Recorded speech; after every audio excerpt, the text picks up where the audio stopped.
Ideally, again, every day. If the bowel's working correctly, you'll have a good motion, usually first thing in the morning. Our bowel's at its most active 30 minutes after breakfast. So for most of us, we have a hot drink, a cup of coffee, can trigger off this gastrocolic reflex. Everything moves down, ready for the food coming in, and that's the optimum time to sit on the toilet and try and have a bowel motion. But it's not good to sit too long and try and have one and strain to make yourself have a bowel motion.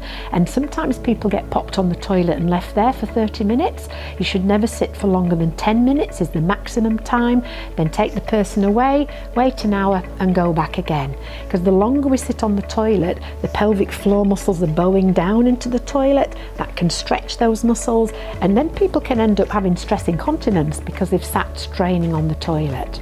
So ideally every day, but some people go alternate days. That's normal for them. Some people go once a week because they've got a chronically distended bowel and they only go once a week to empty the bowel. Now, if it's soft, that's not a problem. We can give you an evacuant to try and empty out the soft motions. But if the feces are constipated, if it's hard, then that's constipation. We need to deal with that and fix that problem.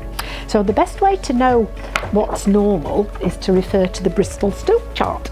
Now, this is all different poos that you can do, but the only difference between each poo is the amount of water in it.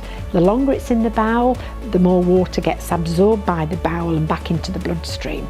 So if it's in a long time, you'll get number 1 or number 2. So it's hard, there's very little water in it, it's been sat there far too long, and you're going to struggle to get these out. So people strain and strain.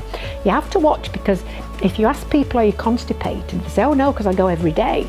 They might be just doing 3 and 4 of these little droppings a day, so they are constipated.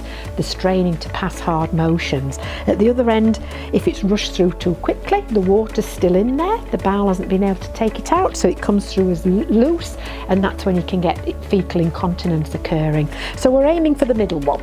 Number 4 on the Bristol stool chart should be nice and smooth like a snake, slip out with no effort or pushing required, and ideally do that once a day.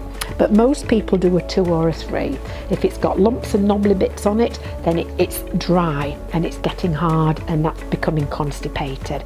So it's very important to manage the bowel, so you're doing a nice soft bowel motion, ideally first time in the morning, so then you've got it over and done with and you've got the rest of the day without having to worry about finding a toilet.